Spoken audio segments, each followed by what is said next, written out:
We Can Do It! Programang hatid ay kwentong buhay na puno ng inspirasyon at aral mula sa ating mga kababayan worldwide. We Can Do It! Dito lang sa inyong 702 DZAS, FEBC Radyo TV.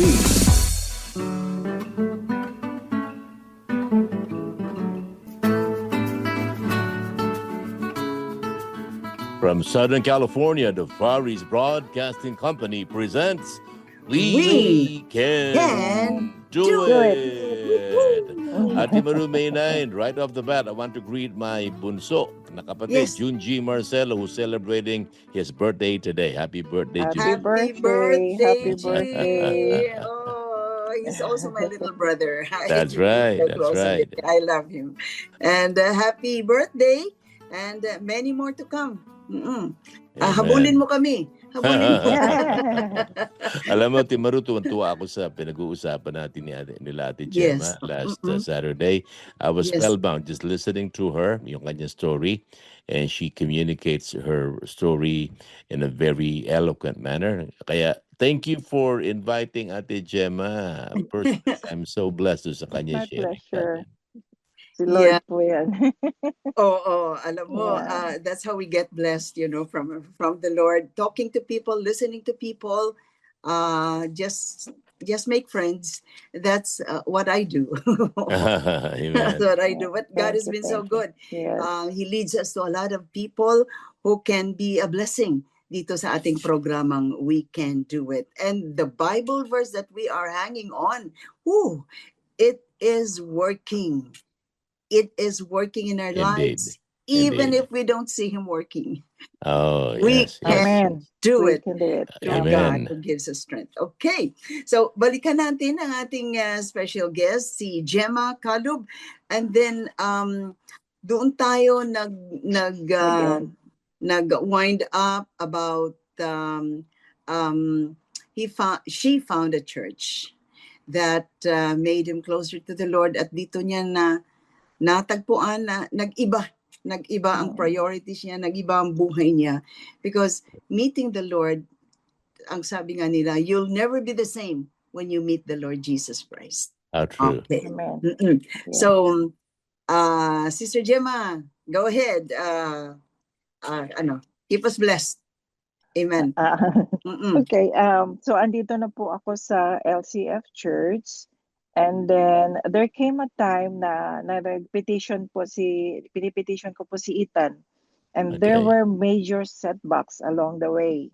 So always pinagpre-pray po ako lagi ng mga church members ko that everything will go through. Kaya nga ang lagi kong nag-hold po ako sa mga passages na if God is with us, who can be against us? Be Amen. still, be Yes. still, and know that I am God. Trust in the Lord with all your heart. Sa lahat po yan, Lord.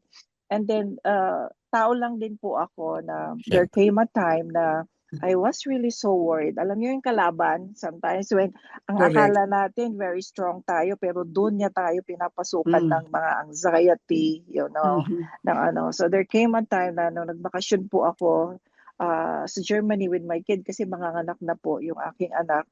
Hindi po ako makatulog. Binibigyan na po nila ako ng mga malalakas na gamot. Kasi mga nurses, mga hindi kasya, mahinay-hinay lang, melatonin, Xanax, o kung ano-ano pang mga gamot yan, na sabi ko, this is the devil, so I need to rebuke it, na Lord, because hindi, sa kalaban yung worries, di po ba? Yeah. Anxiety sa kalaban yun. So I would say, when I'm rocking the baby, yung newly born, sabi ko, pray lang po ako ng pray lang. Lord, please still my heart. Ganun lang po ako. And nag-hold on po ako sa promise ninyo na trust in the Lord. I'm holding you with your right hand, mga ganun po ba. Amen. Ayun lang po, parang mantra po sa akin na Lord, I know you're here. And then parang nawala po. And then lahat po ng prayers ko regarding papers po ni Ethan, wala, po lahat Wow. na-solve po lahat, na parang bang sabay-sabay po kami nag-uusap ng mga anak ko through messenger, yung attorney na hinard ko regarding the paper, and then sabay-sabay kami nagsabi na praise God, praise God. Yan, ganun po yun. Talagang He answers prayers. He answers prayers where the Amen. He Lord does. really answers prayers. Then along the way po, marami pang mga mga problems pa, pero medyo na po, medyo wala na po akong mga anxieties or ano. Then until andito na po si Ethan, nakuha ko nga po last August na si Ethan. It's Oh, his wow. first time here. Yeah, it's his first time here. So, pinaprocess ko pa yung mga papers niya. Then, may mga, syempre, yung dati po, Tagalog po eh. Di ba? Mhm. May mga problema po sa communication, then with Down syndrome.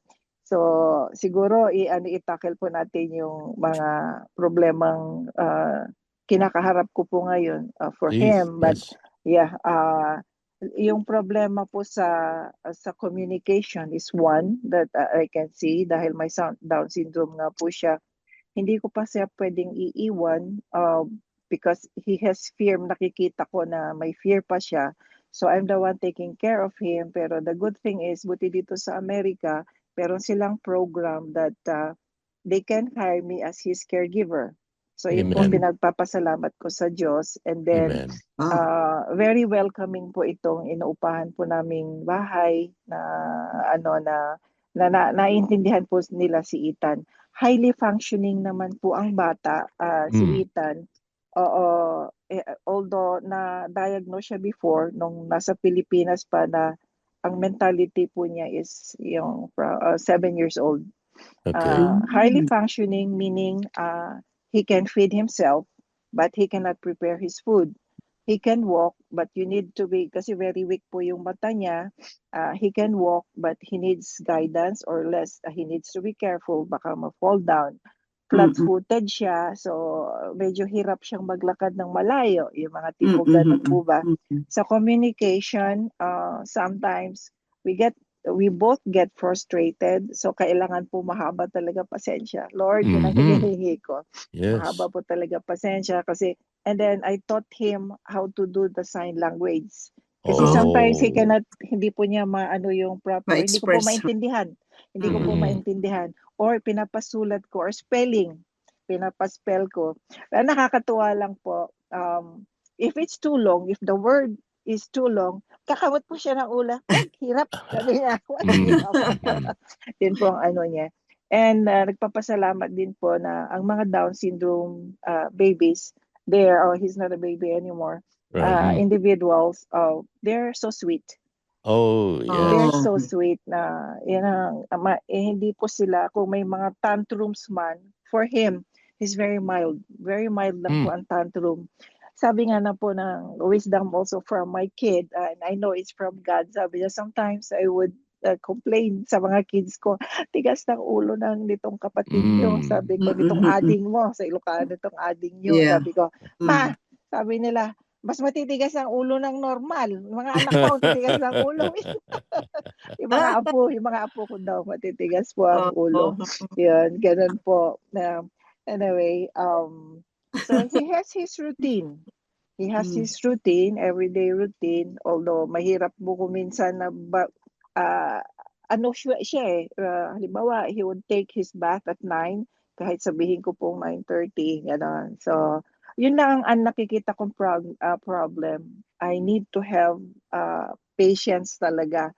Kasi for him, mabilis na po yung pagkilos niya, but for me, it's slow motion. Parang ganun po ba, na very slow siyang kumilos. Pag nagmamadali ka, Diyos ko. Hindi ko pwedeng madaliin or else ma-frustrate siya that I don't want to do, or magtatantrum po siya.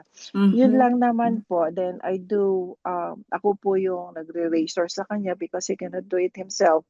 Ako rin po yung nagugupit. Natuto pa ako manggupit.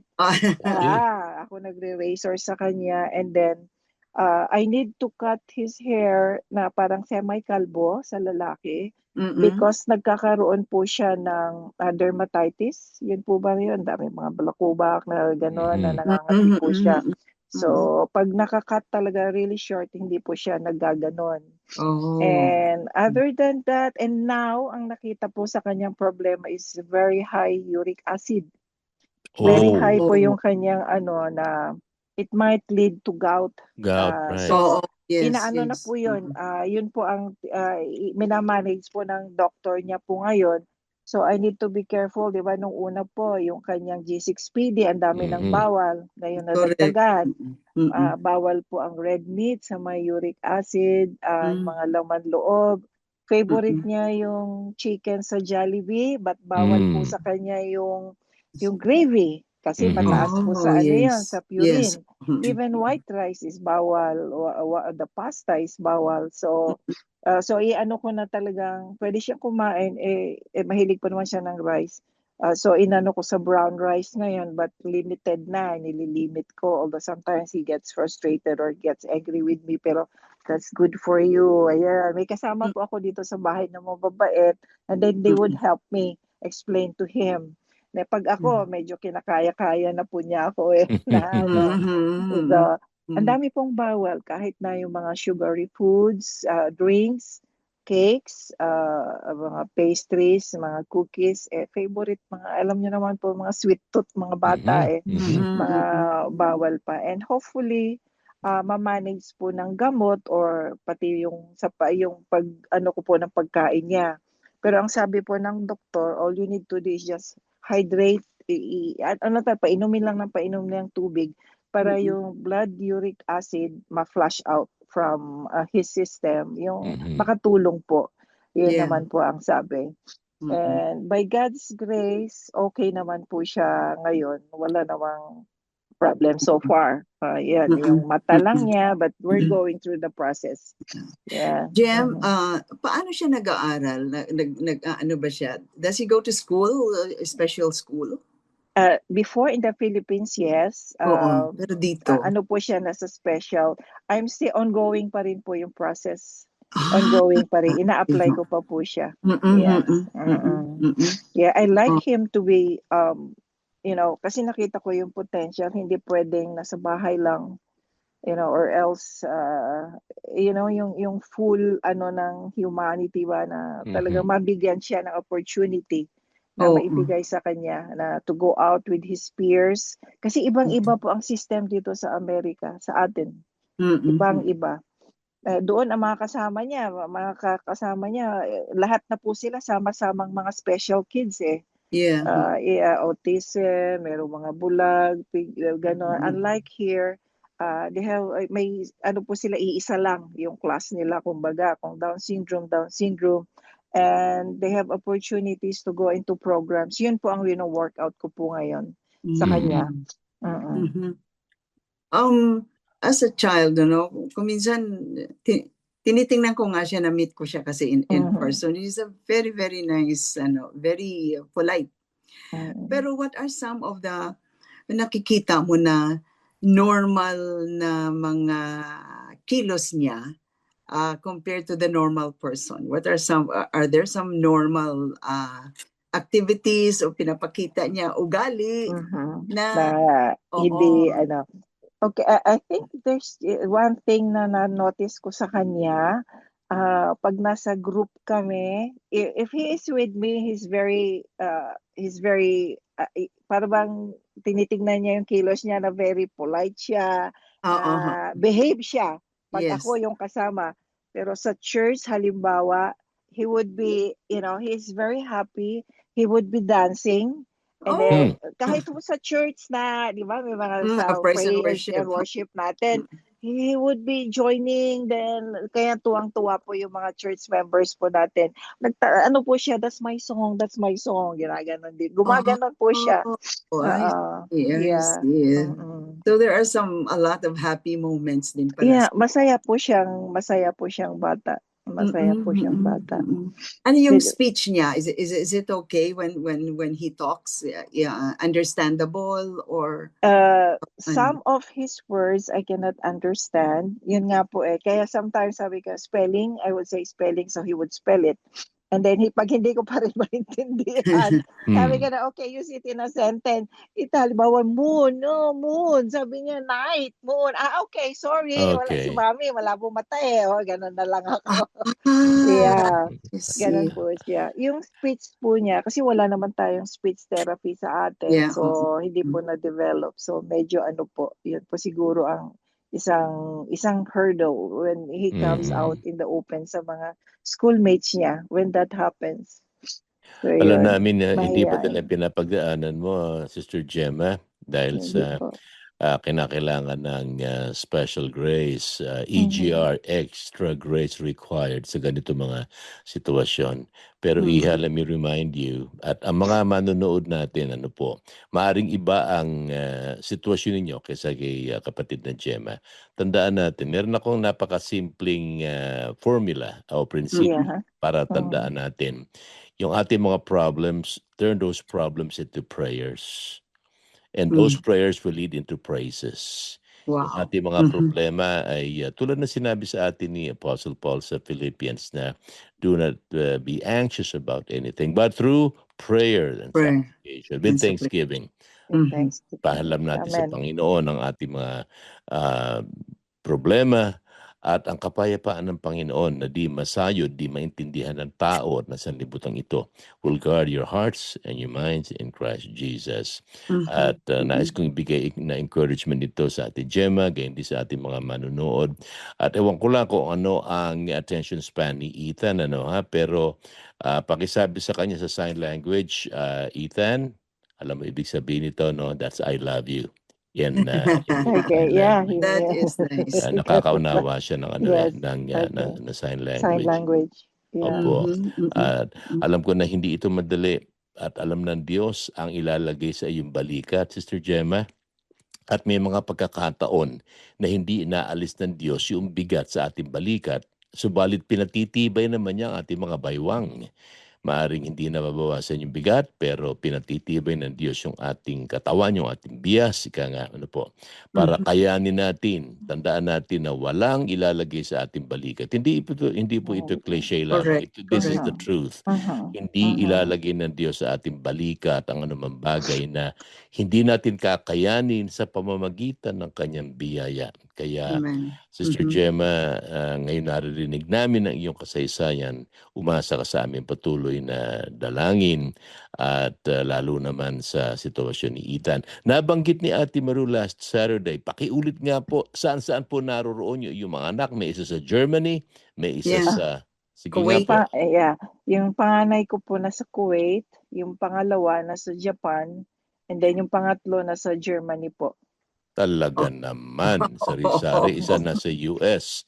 Kaya, dito na po sa akin yung bunso. Napakalaking biyaya. Isipin mo, isang Kuwait, isang Japan, at yung isa ay Germany. Talaga naman. So kayo po ba'y nakakadalaw sa mga bansang iyon para madalawin yung mga anak? Kaya nga po, nakakatuwa nga po eh. Meron ako sa Middle East. Okay, mami, pasyal ka dito, ipapasyal ka namin.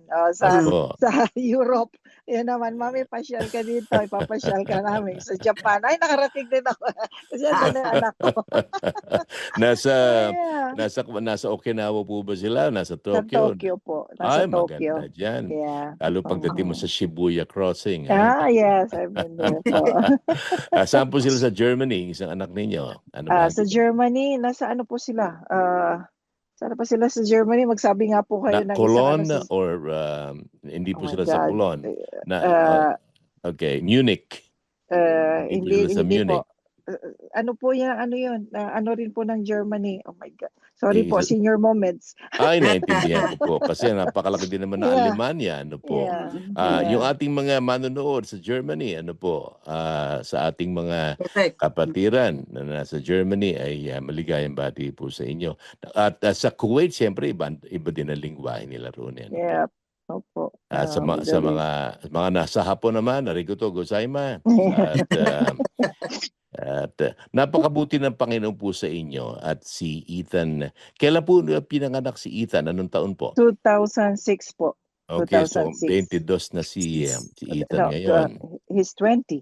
He's He's 20. 20. Kasi 2026 po tayo Okay, ngayon. okay. Oo. So, Oh, sipin wow. mo Yeah. yan, talagang sapat na biyaya igagawad sa iyo ng Panginoon. At Totoo hindi po lang yun, yan. as a person, pinakikinggan ko yung mga binabahagi, Sister Gemma. Very well-researched ka sa napakaraming bagay, pati yung mga aspeto ng medical ay alam na alam mo. I Kaya need to. otherwise, hindi sana dumating sa those things never cross your path kung hindi nangyari yung mga bagay na ito. So kung mapupunan ninyo, tinan ninyo sa isang bahagi din na pinapahintulot ng Panginoon ng mga ito to better His children. Mas Children. mas maalam tayo, mas mapagpasensya tayo. Mhm. Nakakatuwa. Maraming salamat, ate. Meron pa tayong isang programa, mga manunood tagapakinig. May isa pa po na Yes. nakakasama natin Sister Gemma sa darating na Sabado. Kaya abangan po ninyo, meron pa itong pangatlo. Ano po. Pero Tama. Ate Maru, yung ating programa, at yaman din lang na marunong pala magbisaya si Ate Gemma. Oo. Saan tayo narinig? Tuntua ako pagka ina-announce mo ito sa TXKI at nagsasalita ka ng Ilonggo. ng Ilonggo man. Okay. Salamat God, salamat Gid. That's just a play of words. Gid, parang exclamation point niya sa Ilonggo mo. Oh. Sinabi ko talaga, yung parang ganon. Ginsiling ko na sa imo, Gid, parang exclamation point siya. We're trying to emphasize something. So, ay nako, napakaganda ng storya di on amor ng ating kapatid. And a lot of people, may mga experiences din sila na ganito. So, sa susunod na linggo, we will talk about anong mga advices mo, no? Mga advices sa mga parents who have experienced this one. Kasi paiba-iba ang ng mga bata na may mga problema kagaya ni Ethan. But then share it with us, and that's going to be our next week program. Dito pa rin sa ating programang We Can Do It. Just a reminder po, ang ating programang We Can Do It ay napapakinggan sa FEBC Radio TV. At ito naman ay napapanood sa Facebook Live at sa YouTube channel ng 702 DZAS FEBC Radio TV. At ganoon din sa ating mga tagapakinig dyan sa Coronadal, South Cotabato, mga Ilonggo, mga Kasimanwa namon. Ipagsabihin ninyo na ang ating programang We Can Do It ay napapakinggan sa DXKI 1062 Coronadal, South Cotabato tuwing Miyerkules naman ng hapon, 5:30. At kami po ay nagpapasalamat sa inyong walang sawang pagsama sa amin every Saturday, praying for us and just keeping in touch with us. At nagsasabi na kami po ay nabibless. Kami din po ni Kuya Dave ninyo ay nabibless din because we are here to bless each other, especially to bless the Lord Jesus Christ. Kaya kami ay pansamantalang magpapaalam. Maraming salamat sa ating special guest, Gemma Calub, and babalik siya next week dito sa ating programa. Ito naman po inyong kaibigan at walang sawang sumasama sa inyo every Saturday and Wednesday, si Ate Maru Cepeda Javier, kasama si Dave Marcelo po, at maraming salamat kay Sister Gemma Calub sa ating nakaraan dalawang programa. Huwag po niyong kalimutan sa darating na Sabado, may isa pa po tayong panayam sa ating kapatid na Gemma. Tulad ni Sister Gemma, ano man ang ating sitwasyon sa buhay, sa tulong ng Panginoon, kakayanin po natin yan. Kaya masasabi natin tulad na sinasabi sa atin ni St. Paul, I can do all things through Christ who gives me strength. Kaya ano man ang sitwasyon, ano man ang bigat sa buhay, sabay-sabay tayo, Ate Gemma and Ate Maru, pagkasama natin ng Panginoon. Tandaan ninyo, we can do it. Yes. Woo! Thank you. Maraming salamat. Madamo gid nga salamat sa aton nga mga kasimanwa dira sa Coronadal, South Cotabato. We would like to see you again next week po. Same time, same station. At you take care of yourself and bye-bye for now. Bye-bye. Bye for now. Inyong narinig ang We Can Do It! Dito lamang sa inyong 702 DZAS, FEBC Radio TV, Agapay ng Sambayanan.